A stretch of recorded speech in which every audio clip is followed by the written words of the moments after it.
Olá, boa noite. Coisa da tua cabeça.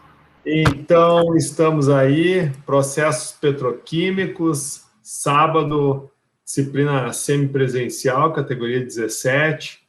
Então, estamos aí com a Vanessa, a Rafaela, Matheus, vamos estar dando início à nossa aula. Essa disciplina ela não tem a obrigatoriedade da presença, então a aula vai ser gravada, depois os alunos, dentro do seu tempo, né, podem assistir aí para poder estar melhor absorvendo o conteúdo da disciplina.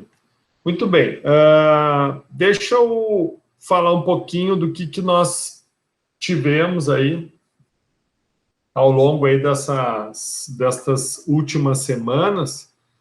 Nós, então, semana passada não tivemos aula, porque foi o feriado de Sexta-feira Santa, né? Nós, como uma instituição cristã, a gente respeita aí o tríduo pascual, respeitamos aí a questão né, da Sexta-feira Santa, da Quinta-feira, né, o lava-pés, daí seguimos aí com o sábado de Aleluia, também não teve nenhuma atividade até o domingo de Páscoa.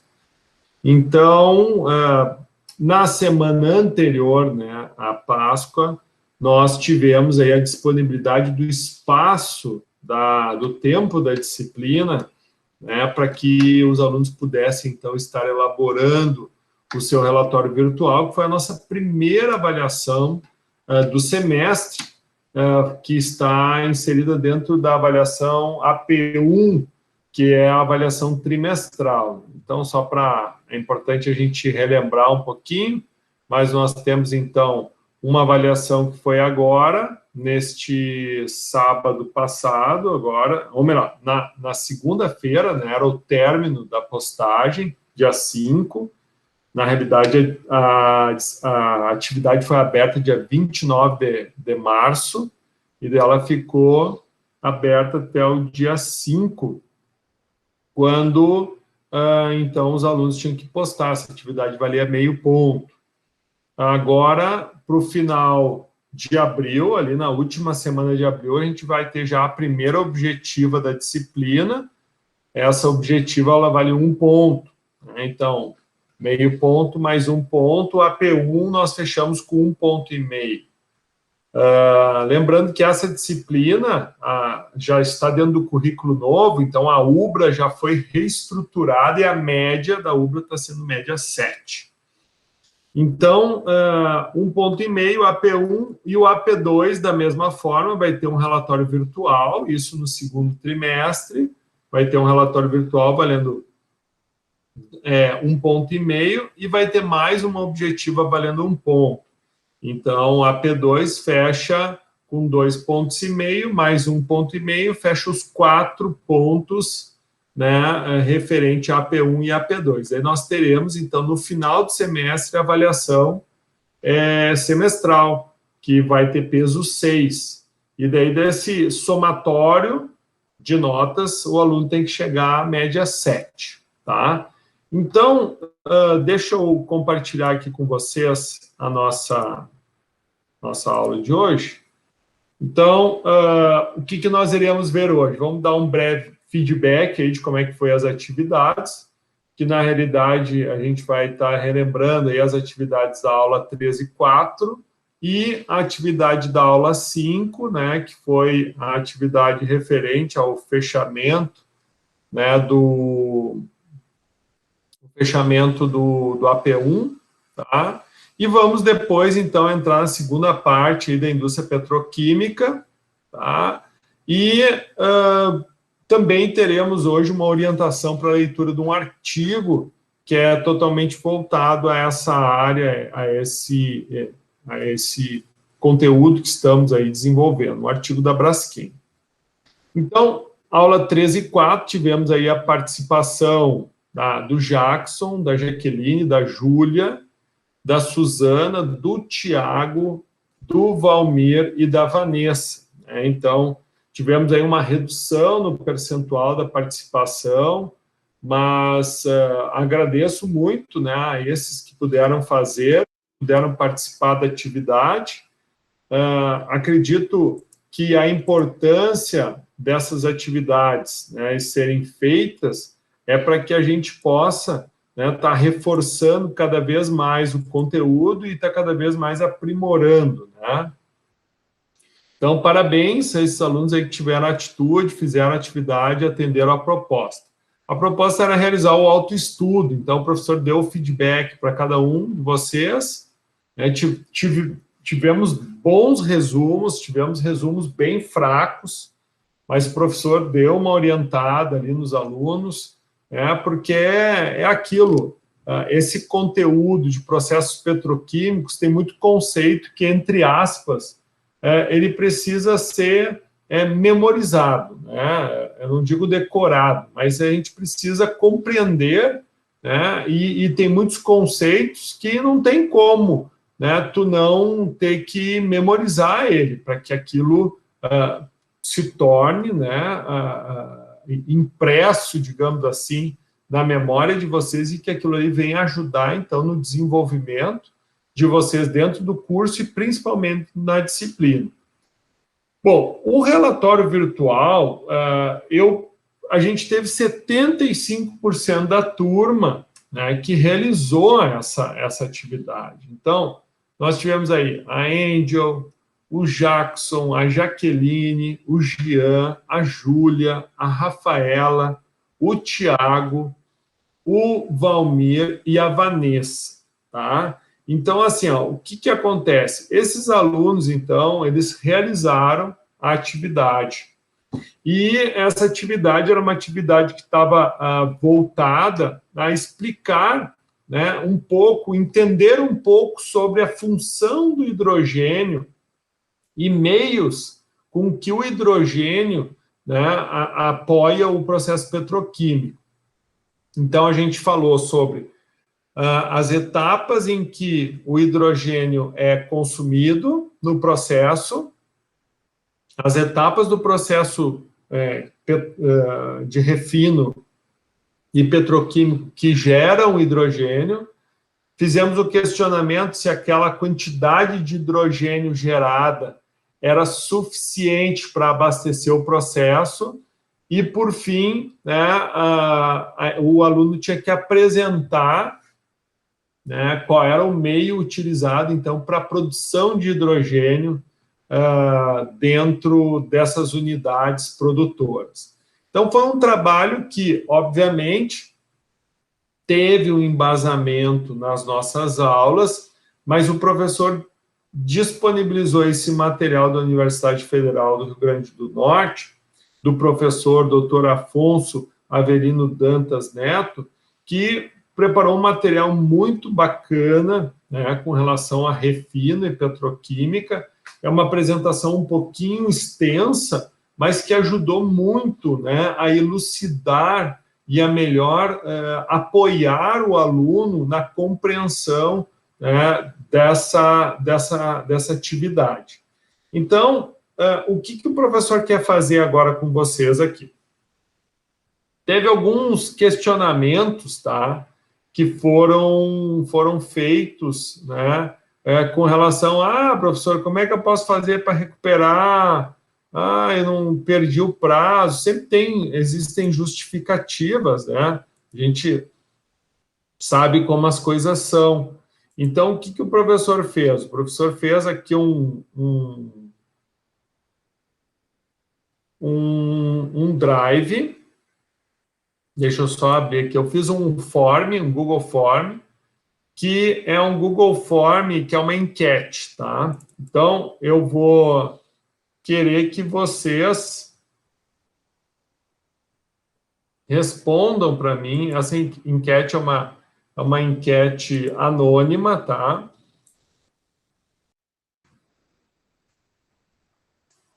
Então, essa enquete anônima, eu gostaria que vocês respondessem. Olá, Júlia, tudo bem? Então, é uma enquete anônima, que eu vou colocar aqui o linkzinho para vocês aqui do lado, ó. E essa enquete serve para quê? Ela é muito simples, né? Eu quero que os alunos respondam para mim o que eles acham. Tá? Você concorda em manter nota inteira para alunos que não entregaram no prazo? Então, responda então na forma anônima e a maioria dita as regras. Viva a democracia, não é via, é viva. Então, assim, é importante que vocês...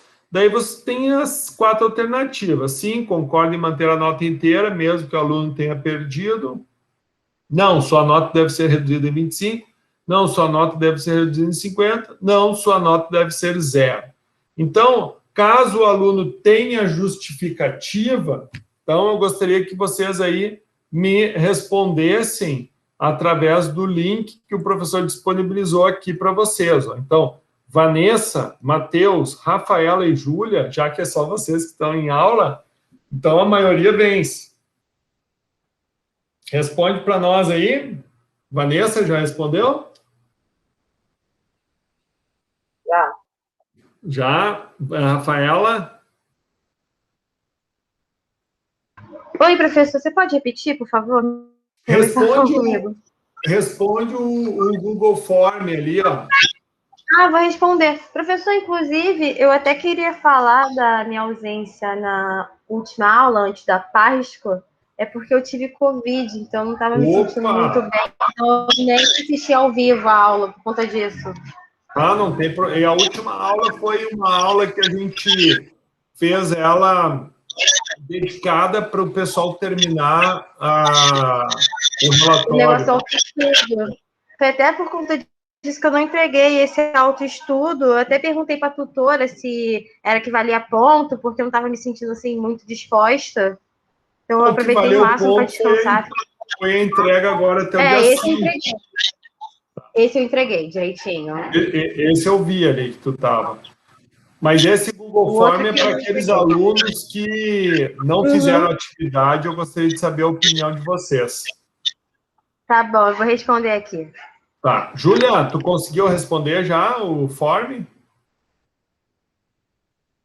Esse linkzinho que eu coloquei aqui? Sim, prof, respondi agora.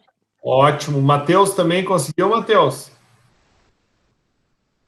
Positivo.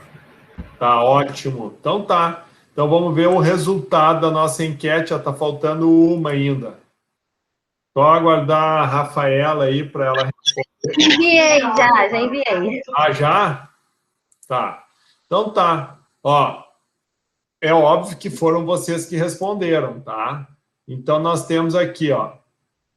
Ó, teve um que respondeu sim, concordo em manter a nota inteira, mesmo que o aluno tenha perdido o prazo, né? Não, sua nota deve ser reduzida em 25%. Beleza. Então, alunos tendo justificativa por não terem feito atividade, né? A gente teve aí a maioria, né, dando aí 75%. Então, tendo justificativa, esse aluno fala comigo ou fala com a tutora, e daí vamos trabalhar aí com essa redução da nota, né, em 25%, já que a maioria aí teve o ganho aí. Ok, pessoal? Aí o problema de não assistir às aulas, né? A pessoa poderia ter se salvado agora. Pior, né? Pior. Mas faz parte, né? Depois eu vou colocar a resposta, depois eu vou colocar aqui. Acho que agora eu vou perder muito tempo fazendo isso, mas depois eu, então, coloco o resumo da enquete ali. Muito bem. Então, com relação à segunda parte, então, da petroquímica de primeira geração, tá? Então, o NAFTA, tá? Petroquímico, só para a gente... Muitas vezes a gente fica falando aqui dessa indústria e a gente acaba não tendo a dimensão do que ela é e como ela é, né? E acaba, talvez, sendo algo muito distante do nosso dia a dia. Mas o NAFTA, então, vai ser um líquido incolor, né? Assim como a gasolina ela não é amarela, né? A gasolina que a gente compra nos postos ali, ela tem aquela coloração amarelada porque é um pigmento que é adicionado, mas a gasolina, na realidade, ela é incolor, assim como o nafta, tá? Com faixa de destilação muito próxima à gasolina. Possui um odor semelhante ao da gasolina. Então, o nafta, digamos assim, tanto é que é curioso, mas no Uruguai, por exemplo, gasolina, eles não falam gasolina, eles falam nafta, né? Então, é uma faixa muito parecida, né? Embora o nafta tenha uma faixa ainda de número de carbonos maior dos seus hidrocarbonetos. Apresenta uma massa específica que varia de 650 quilos por metro cúbico a 735 quilos por metro cúbico, ou na forma de densidade, que nem está descrito aí. A nafta petroquímica, então, constitui uma mistura, e aí que é o fato interessante. Então, o nafta não é uma substância pura, é uma mistura. E nessa mistura nós vamos ter uma mistura de hidrocarbonetos parafínicos, vai ter mistura de hidrocarbonetos olefínicos, né? Então, o que são os parafinos? Os alcanos, né? Cadeias onde as ligações entre carbonos são ligações simples, né? Olefinas, que são aquelas ligações onde os carbonos eles apresentam ligações insaturadas, né? Os naftênicos, que aqui nós vamos ter uma associação de cadeias com anéis, né, com cadeias fechadas, e os aromáticos, que são aqueles compostos onde existe digamos assim, existe um espaçamento entre as insaturações, é um espaçamento que permite com que ocorra uma ressonância entre essas ligações. Então, são os compostos aromáticos. E eles também levam esse nome porque, num primeiro momento, eles eram substâncias que tinham um odor adocicado. Então, por isso também foram chamados, né, de naftênicos. E esses hidrocarbonetos, eles têm uma composição em termos de número de carbonos que vai de 4 até 10. Então, se a gente for fazer uma análise, então, essa nafta, ela vai ser uma mistura, e essa mistura, então, vai estar abastecendo o meu processo, tá? Para que lá na petroquímica eu produza os insumos básicos para a segunda geração, que vai ser aquela indústria de segunda geração que vai produzir a maior parte dos polímeros que permeiam aí as nossas vidas. Então, e essa empresa, ou essa indústria de primeira geração, os produtores de primeira geração, hoje, eles estão, entre aspas, né, mas monopolizados pela Braskem no Brasil. Então, hoje, somente a Braskem produz, tem a empresa de primeira geração aqui no Brasil, das 4 unidades que nós temos no Brasil, uma no Rio Grande do Sul, uma no Rio de Janeiro, uma na Bahia e outra em São Paulo. Dessas 4 unidades, as 4, né, então, estão hoje sob gestão, sob domínio da Braskem, que é uma empresa privada. Tá? Bom, e essas empresas, então, de primeira geração, elas são chamadas, né, de indústrias craqueadoras, né? Então, são os craqueadores. Por quê? Eles craqueiam. O que é craquear? É quebrar. Então, eles quebram, realizam, entre aspas, quase que a pirólise, né, do gás natural e do nafta, né, onde, a partir desse craqueamento, obviamente, seguido de etapas de separação e purificação, né, se desenvolvem, então, os produtos básicos.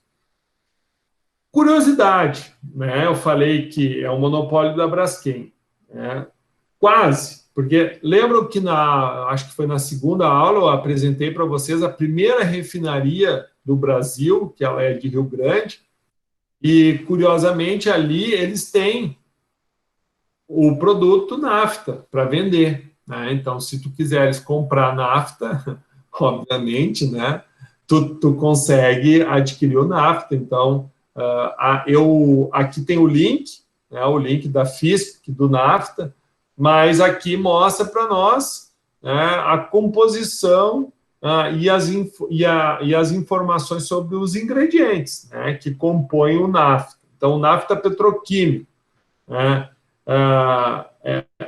é um produto, né, preparado, né, a natureza química dele, então, é uma mistura de hidrocarbonetos, como a gente já tinha visto ali.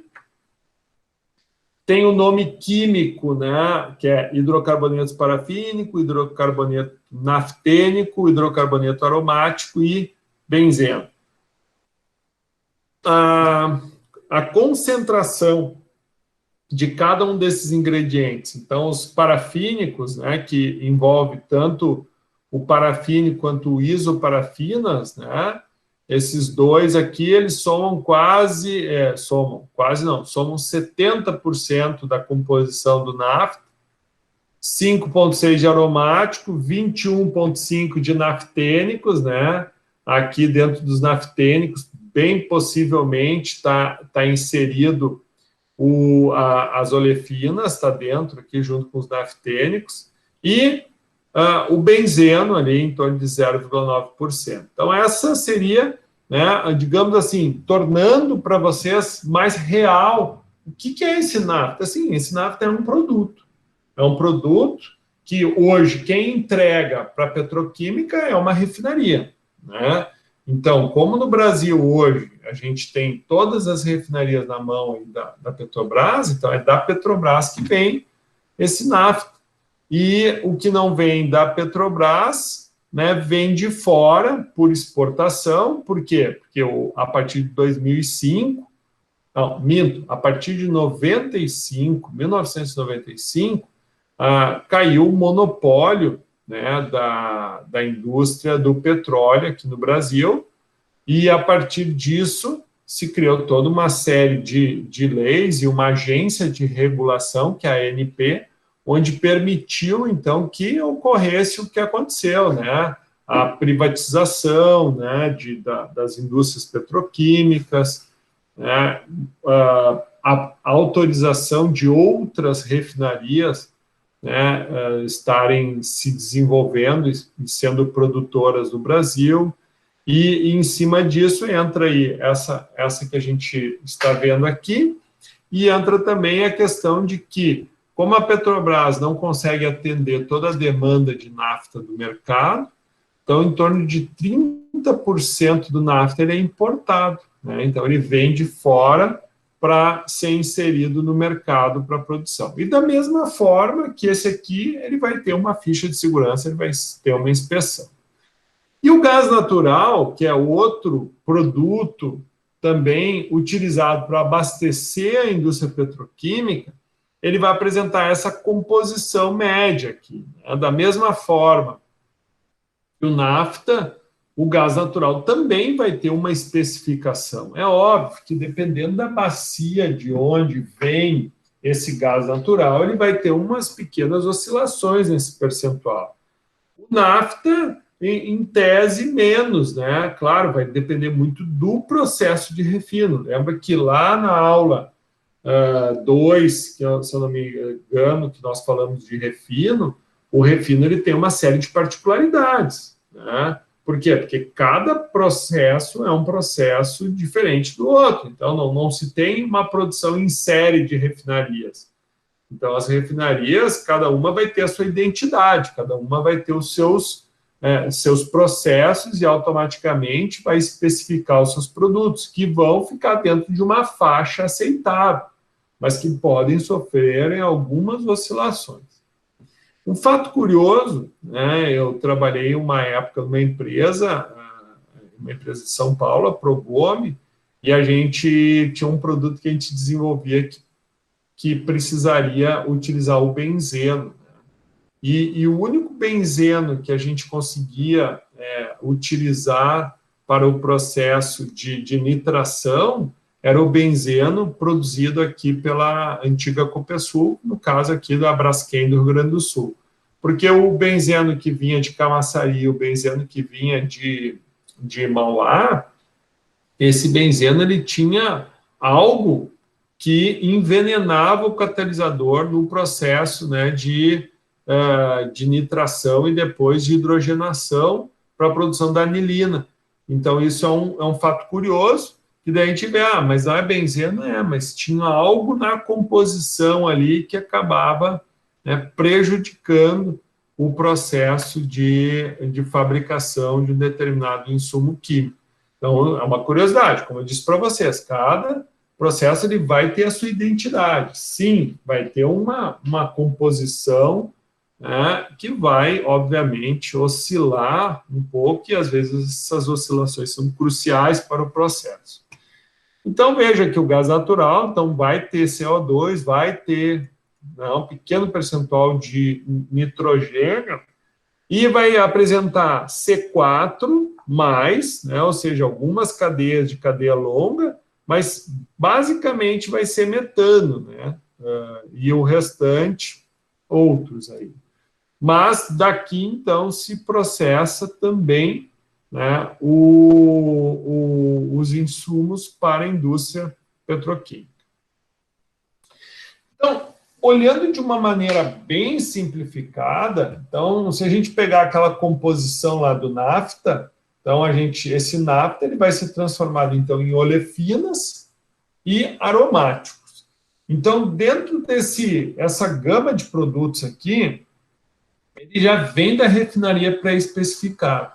Então, tu vai precisar processar, vai precisar trabalhar esse nafta no sentido de que ele te aumente e te especifique dentro de uma composição que permita com que tu obtenha produtos que venham a ser utilizados, então, pela indústria de segunda geração.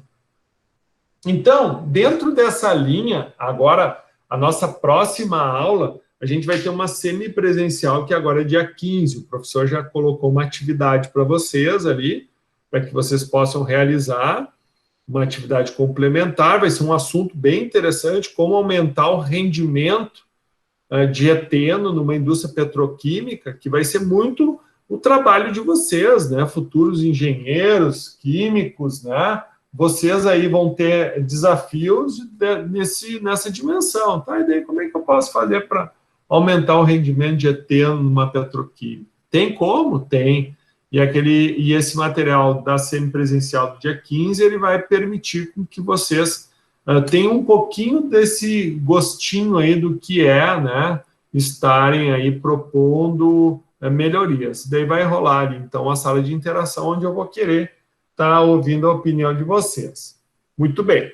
Então, dentro dessa linha, tá, o processo, né, de produção dentro de origem, né, olefínica, e vai envolver o quê? Então, chegou esse nafta, então, vai passar por um processo de aquecimento, ele vai ser craqueado, né, depois de aquecido e craqueado, ele vai passar por uma etapa de compressão, né, vai precisar resfriar, né, esse resfriamento vai fazer com que a gente trabalhe com temperaturas aí quase que criogênicas, temperaturas aí de menos 160, menos 170 graus centígrados, um frio intenso. Por quê? Porque nós vamos, né, obviamente, estar trabalhando com produtos, né, gasosos. Então, esses produtos gasosos, eles vão ter pontos de ebulição em temperaturas negativas. Então, para que a gente consiga realizar a separação, a gente vai precisar, então, trabalhar em temperaturas muito baixas. E, por último, né, depois desse resfriamento, a gente vai fazer a separação dessas correntes, oriundas das matérias-primas disponíveis, né, sob condições controladas de temperatura e pressão. Então, como é que se dá o início do processo? Então, nos fornos de pirólise. Então, lembro na terceira aula que nós tivemos, lá tem vídeos onde é mostrado como que funciona uma indústria petroquímica. Até tem um vídeo lá que é um rapaz dentro de um ônibus filmando, e daí lá você consegue visualizar os fornos de pirólise, que são um conjunto, que nem um prédio, onde ali tu vai ter fornos, que vão estar queimando combustível e vão estar gerando o quê? Um aquecimento desse nafta ou do gás natural, junto com vapor de água. E daí esse aquecimento vai fazer com que cause o rompimento das moléculas de cadeia longa, as transformando em cadeias menores, principalmente em olefinas. O que é as olefinas? Eteno, propeno, butadieno. Ou seja, vai ser basicamente os alcenos, que são os principais precursores dos polímeros para a segunda geração. Então, primeiro passo, injeta vapor, promove aquecimento do nafta ou do gás natural e inicia-se, então, o processo de pirólise, que é onde vai ocorrer o rompimento daquelas cadeias de C4 para cima. Então, aquelas cadeias com mais de C4 já vão começar a C4 e C5, C6, até C10, então essas vão começar a ser quebradas. E essa quebra tem o principal objetivo de produção de olefinas. E, obviamente, qualquer, no processo, na evolução, aqueles que não sofrerem amplamente essa divisão, vão permanecer como os aromáticos, que lá na frente vão ser separados. Após, então, o craqueamento, os gases resultantes desse processo então, vão ser resfriados. Então, aqueceu, passou vapor, esse processo, uma temperatura, um grau de energia elevado, faz, então, com que essas moléculas se rompam. Então, tu tinha lá uma cadeia de 10 carbonos, tu divide ela em 2 cadeias de 5. E daí daquela cadeia de 2 de 5, rompe e vira uma cadeia de 2, outra de 3, e assim sucessivamente. Mas isso vai acontecendo de forma aleatória dentro dos fornos, e cada petroquímica no Brasil vai ter a sua característica de forno de pirólise. Daí, depois, então, que faz esse craqueamento, esses gases que vão estar saindo dos fornos, eles vão ser submetidos, então, ao processo de resfriamento e posterior destilação. E essa destilação, esse resfriamento, vai ser, obviamente, vai pegar, vai comprimir esse gás, e daí tu vai promover o processo de expansão, resfriamento e depois a destilação. E nessa etapa de destilação, ocorre em uma fracionadora de gasolina. O que ela vai fazer? A gente vai estar utilizando, então, a própria gasolina, que vai vir como uma corrente para remoção da carga pesada. Então, qual é o teu objetivo? Tu vai ter cadeias maiores e cadeias menores. Então, por uma questão de afinidade, a gasolina, como um solvente, vai fazer, então, a absorção dessas cadeias maiores, permitindo que só as cadeias menores evoluam para o processo. Então, só é importante reforçar, a gasolina, então, ela vai ter uma composição que vai de C6 até C10, mais ou menos, e a gasolina ela tem uma característica de alcanos, ou seja, de uma substância parafínica. Tá? Muito bem, então, essa corrente de topo, o que eu me refiro topo? Porque quando a gente fala de uma coluna de destilação, show. Quando a gente fala de uma coluna de destilação, a gente fala topo, e aqui a gente fala de fundo, certo? Então, quando a gente se refere à destilação, nós vamos ter, então, alimentação em uma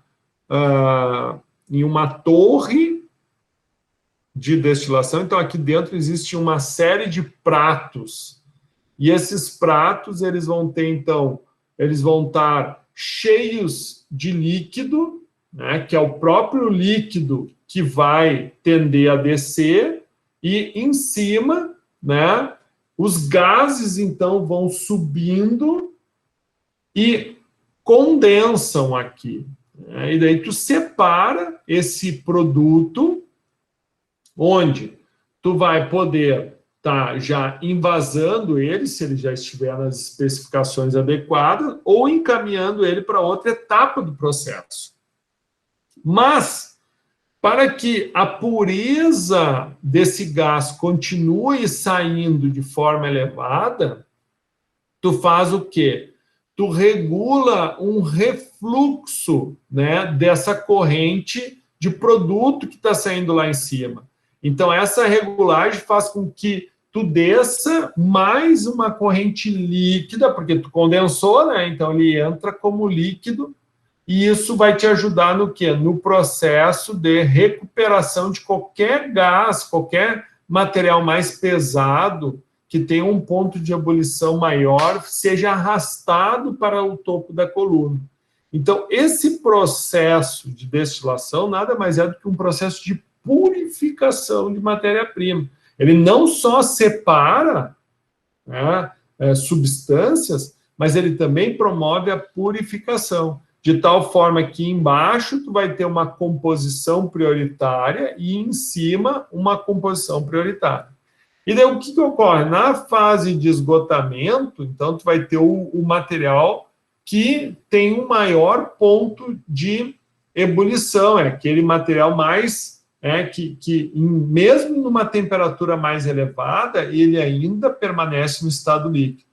Então, esse material ele vai ser levado até o refervedor, né, que vai estar, obviamente, numa temperatura acima da temperatura da base, né, do fundo da coluna, e isso vai fazer com que esse vapor, com que tu garanta que não haja nenhuma substância com ponto de ebulição menor ao ponto de ebulição da substância a qual tu está condensando aqui no fundo. Então, esses refervedor faz exatamente isso. Então, o que tiver que estiver acima abaixo, melhor dizendo, do ponto de ebulição aqui, ele vai automaticamente ebulir e vai ser carregado para o topo, né, dessa coluna. E aqui embaixo, então, somente vai sair o produto de fundo. Então, a corrente de topo desta fracionadora, então, vai ser enviada à torre de quente, onde é feita a separação da água da gasolina. Então, lembra que lá no início tu abastece, então, tu abastece o nafta, ou o gás natural, com vapor. E daí, esse vapor, ele tem uma característica diferente dos hidrocarbonetos, mas ele vai acabar ficando permeado, ele vai acabar ficando saturado um no outro, né? Então, tu precisa promover essa separação. E essa separação é feita, então, numa torre de quente, onde tu vai separar por diferença de pressão o que é mais volátil do que é menos volátil. Porque aqui a gente está falando de pontos de ebulição bem diferentes, né? A água para os hidrocarbonetos. Então, aqui, tu vai estar separando, né? A gasolina, então, vai ser utilizada novamente no refluxo da fracionadora, que ela tem o principal objetivo, então, de purificar aquela corrente de gases que está evoluindo para a continuidade do processo petroquímico, e o excedente de gasolina, por quê? Porque aquelas correntes de C4 para cima vão ficando dissolvidas nessa gasolina, né, elas já vão, o excedente já vai sendo armazenado como produto final. Então, um dos produtos gerados na petroquímica de primeira geração é a gasolina, né? Então, esse vai ser um dos produtos que vão ficar aqui armazenados. Bom, então essa água que foi separada da gasolina, ela também retorna, né, para o processo, onde ela vai poder ajudar na transferência de calor, porque um processo petroquímico ele é muito interessante, porque ali tem muito reaproveitamento de energia, né? Em que sentido? Tu tem correntes que saem de topo de uma torre de destilação. Ela está quente. Tem correntes de fundo que também saem, ela está numa temperatura elevada. Então, essas correntes, elas podem ser utilizadas para trocar calor com outras correntes que necessitem ganhar ou perder calor. E daí, nesse ganha e perda de calor, tu vai fazendo o reaproveitamento energético de uma forma muito inteligente. Então, tu tens um processo que vai estar associando diferentes etapas, mas que tu faz muita recirculação e reaproveitamento energético. Então, a corrente de topo da torre de Quench, que é quando ocorre, então, a separação ali da água da gasolina, é enviada, então, para um compressor na área de compressão da unidade industrial. Então, primeiro momento, aquece, promove a pirólise, vem uma corrente de gasolina, né, carreia os compostos de maior peso molecular, fazendo com que os gases, então, sejam possíveis de continuarem no processo. Depois tu promove, então, nessa gasolina, a separação desta água, né? O excedente de gasolina tu acaba vendendo, comercializando, e os gases, então, vão para o processo de compressão. E esses gases, eles vão ter a seguinte composição, tá? Eles vão ter hidrogênio, vão ter metano, etano, eteno e hidrocarbonetos entre C3 e C6, vê? Mesmo assim, ainda, tu tens ainda uma cadeia, né, entre C3 e C6. Essa carga, então, é composta por um gás seco, que é resfriado em sucessivas etapas através do sistema de refrigeração.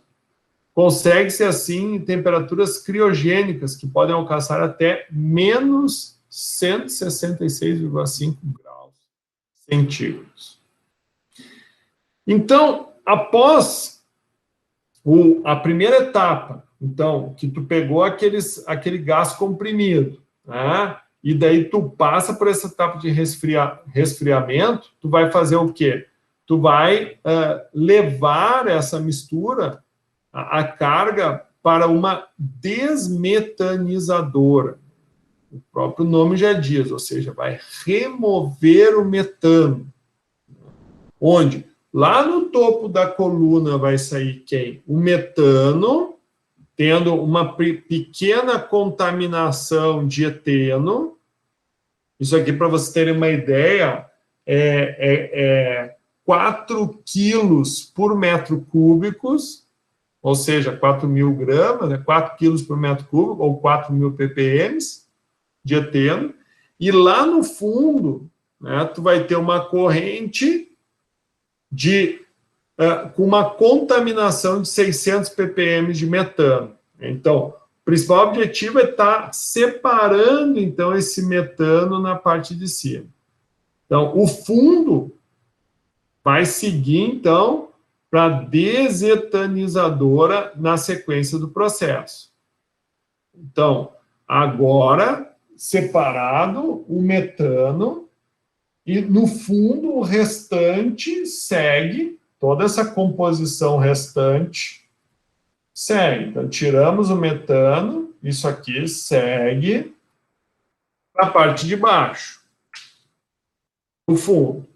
Daí, daí veja, saiu de uma coluna de destilação, vai para outra. Então, a desetanizadora possui como corrente, no topo, vai estar, então, saindo etano, eteno e etino, e no fundo, um componente com um peso molecular maior, automaticamente um ponto de ebulição, né, maior aqui, situado lá no fundo. Né, por quê? Ponto de ebulição menor está saindo lá no topo, ponto de ebulição maior vai sair lá no fundo. Depois, então, veja, então, essa corrente aqui foi para o fundo. Agora, a corrente de topo, que é etano, eteno e etino, então segue para um reator de hidrogenação catalítica. Então, tu vai ter lá o hidrogênio sendo injetado nessa corrente, passando por catalisadores, que pode ser platina, né, pode ser metais de transição, e esses catalisadores vão promover o quê? O processo de hidrogenação, né, dos etino. Quem é o etino? O etino é uma cadeia carbônica com 2 carbonos e uma ligação tripla entre os 2 carbonos. Então, essa ligação tripla, quando tu faz a hidrogenação, tu quebra uma dessas cadeias e tu produz o quê? Um eteno. Então, é exatamente o que acontece aqui. Depois que tu faz a hidrogenação, tu aumenta o rendimento do eteno, né? E o eteno, por ter um ponto de ebulição mais baixo, né, que o etano, ele sai no topo, e o etano, por um ponto de ebulição mais alto, ele sai no fundo, então, dessa próxima torre de destilação. Bom, então, no fundo da desetanizadora, voltando aqui, que é essa parte aqui, esse fundo aqui, então, segue para a despropanizadora, que ela tem como objetivo separar quem? O propano. Então, aqui na despropanizadora, tu vai, então, estar tirando no topo o C3, que vai ser o propano, e no fundo, cadeias carbônicas com mais de 4 carbonos.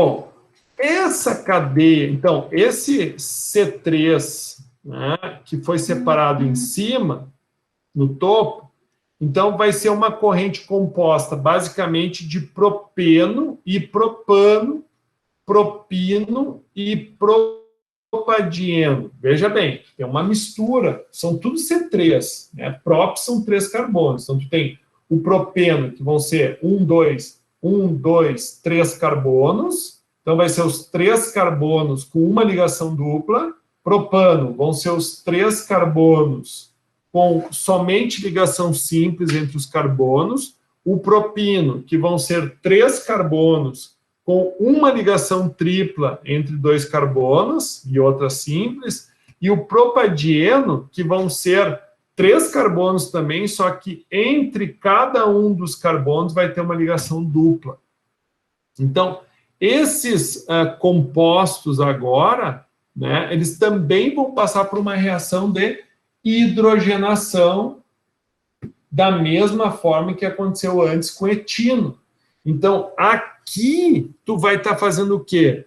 Tu vai estar transformando os alcinos, que é um hidrocarboneto com 3 ligações, né, entre carbonos, ou 2 ligações pi e uma sigma, eles então vão estar o quê? Sofrendo hidrogenação, e essa hidrogenação então vai estar produzindo, aumentando o rendimento do propeno, né?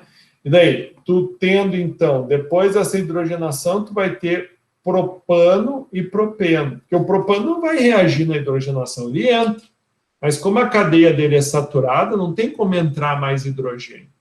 Então, nesse ponto, tu parte, então, para a segunda destilação, para a próxima, né, para o próximo fracionamento, que é outra coluna de destilação. Então, no topo, tu vai estar tirando o propeno, que vai ter o menor ponto de ebulição, né? E, no fundo, tu vai ter o propano, que vai ter um maior ponto de ebulição. E esse, então, vai sair no fundo. Então, o que aconteceu? A corrente rica em C4, que foi essa aqui, ó, que foi para o fundo, que a gente não tratou ela ainda, seguirá para a desbutanizadora, onde irá separar o C4, que alimenta a unidade de produção de aromáticos, do C5+, que será, então, armazenado, né? Então, em resumo, tudo que o professor falou, é isso aqui, tá vapor, nafta.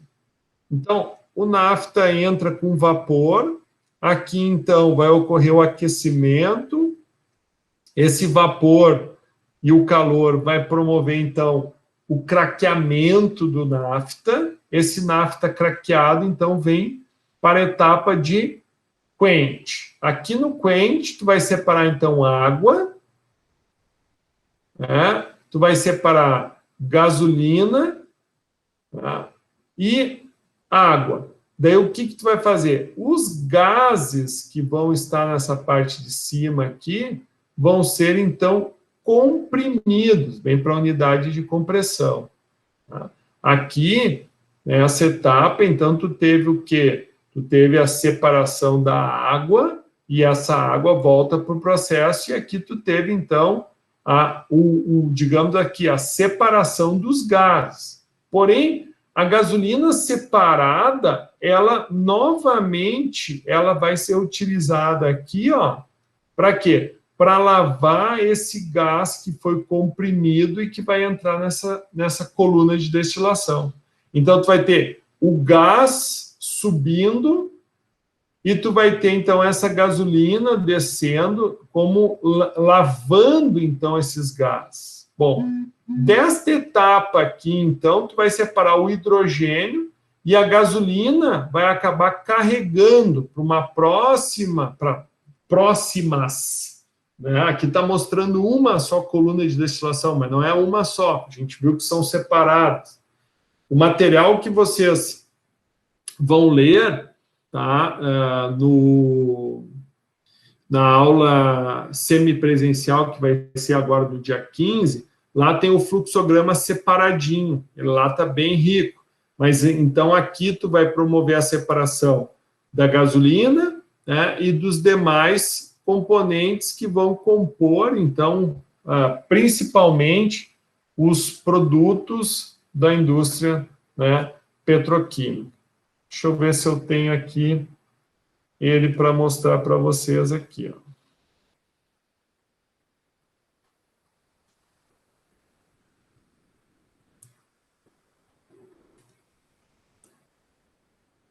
Aqui.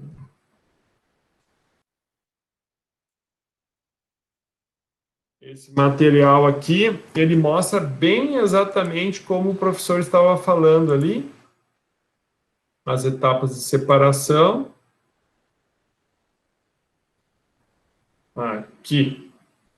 Que alguém estava falando ali. Então, tu tem o nafta, esse nafta, então, ele vai passar para a etapa de quench aqui, né? No quench vai separar, então esse gás vai ser comprimido, e daí a gente vai ter, né, o primeiro processo de solubilização aqui com a própria gasolina, alguns tratamentos, né, dos gases oriundos, né, do processo aqui de pirólise, e aqui, então, tu já vai começar a promover a primeira coluna de destilação. Então, aqui tu já separou aqui boa parte da gasolina, está fazendo a lavagem aqui, a gasolina com os gases, daí aqui tu vai, então, separar, né, o hidrogênio, vai separar o metano e vai ter a corrente de C2+, ou seja, mais do que C2. C2, C3, C4, C5.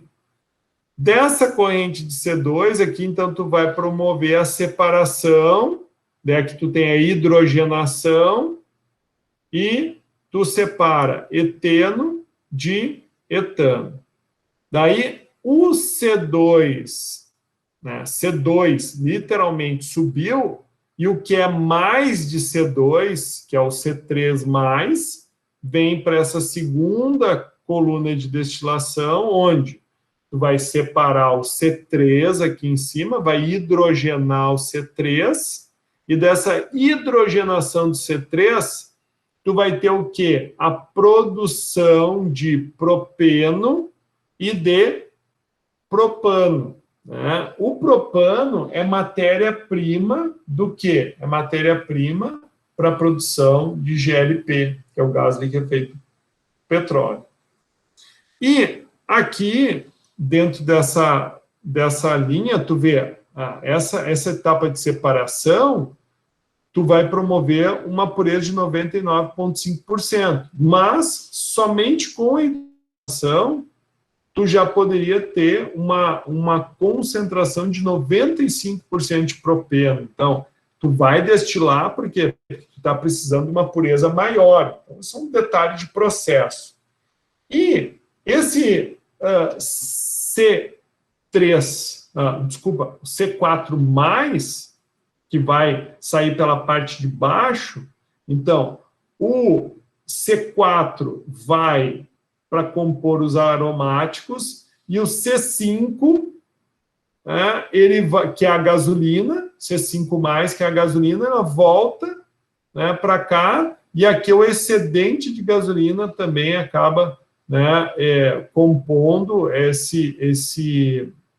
mistura aqui, que vai ser um dos produtos, a gasolina comercial produzida. Mas vejam, então, aqui, muito embora mostre que parece que está tudo junto, não, é uma simplificação. Então, o processo ele é complexo, tá? Mas o que é importante vocês entenderem? Então, entra nafta e vapor. Desse nafta e desse vapor, tu vai ter o quê? Um processo de aquecimento, um processo de compressão, aquecimento, processo de quench, né? Importante, um processo de compressão e depois as unidades separadoras, né? De tudo isso, tu vai gerar quais produtos? Vai estar gerando hidrogênio, vai estar gerando as olefinas, que é o eteno, propeno, né? Propano, mistura de C4 e gasolina, tá? Bom, mais detalhadamente, tá? Na primeira geração também tu vai estar, então, além dos produtos, né, que a gente já citou, tá? Nós também vamos ter óleo combustível e gasóleo, tá? Que é amplamente utilizado na produção de negro de fumo e para queima, né? Para aquecimentos industriais. Gás liquefeito do petróleo, né, que é o que a gente consome aí nas nossas residências, também é utilizado como propelente, esses sprays que a gente utiliza, por exemplo, um veneno de desodorante, tudo é com esse tipo de gás, e gasolina tipo A, né, e vendido às distribuidoras de combustível para mistura com etanol anidro e formação da gasolina tipo C. E também a produção da gasolina A premium, de igual forma misturada nas distribuidoras com etanol anidro, formando a gasolina tipo C premium, né? porém essa com maior octanagem, que é quando tu tem um maior teor de isopropano. Ok? Bom, tem um material agora aqui, para vocês fazerem uma leitura, tá? Que é um artigo da Braskem, né, de setor petroquímico. Então, ele te dá um bom histórico, né, da Braskem, mostra para vocês um pouco sobre essa área, tá? E depois vai ter um Google Form com 5 questõezinhas para vocês responderem, tá? E a gente poder estar acompanhando aí a evolução de vocês na compreensão do tema até agora trabalhado. E não esqueçam, então, que na aula semipresencial, aula 7, tá?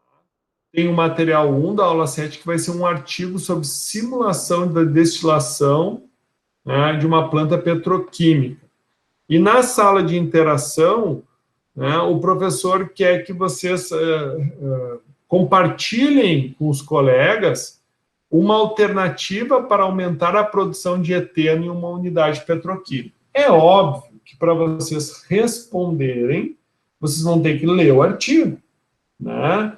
Então, convido vocês para estarem participando, nosso semipresencial, então, previsto para o dia 15. E o autoestudo, que é importante, né, vocês estarem retomando a leitura da parte 1, da parte 3, tá?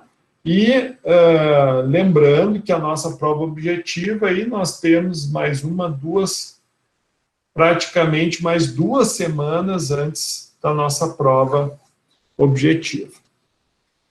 Bueno, pessoal, alguma dúvida?